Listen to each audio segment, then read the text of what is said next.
ఇవాళ ఒడిశాలోని పూరి జగన్నాథుడి రత్న భాండాగారాన్ని అయితే అధికారుల పర్యవేక్షణలో అయితే తెరిచారని చెప్పుకోవచ్చు. 46 సంవత్సరాల తర్వాత కూడా ఈ రత్న భాండాగారాన్ని అయితే తెరిచారు. ఈ రత్న భాండాగారం గురించి కొద్ది సంవత్సరాల్లో కూడా అసలు రత్న భాండాగారంలో నగదంతా కూడా సేఫ్గానే ఉందా, పక్కాగా భద్రపరిచారా, అసలు ఎంత ఉంది, ఎంత మొత్తంలో ఉంది, ఎప్పుడు తెరుస్తారు, భద్రత కరెక్ట్గా ఉందా అన్న అనుమానాలు అయితే ప్రజల్లో అయితే ఉన్నాయని చెప్పుకోవచ్చు.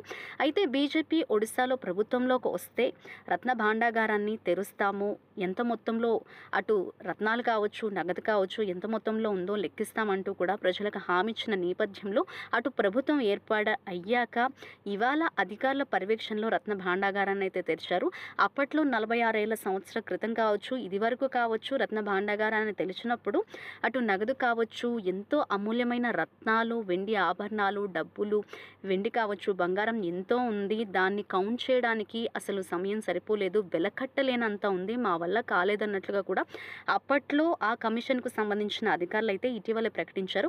మరి తాజాగా ఇవాళ రత్న భాండాగారాన్ని తెరిచిన నేపథ్యంలో అసలు ఆ రత్నాలు కావచ్చు, ఆభరణాలు కావచ్చు, నగదు ఎంత మొత్తంలో ఉంది, అసలు కౌంట్ చేయడానికి ఎన్ని డేస్ పడుతుంది అన్న ఒక ఉత్కంఠ అయితే నెలకొంది.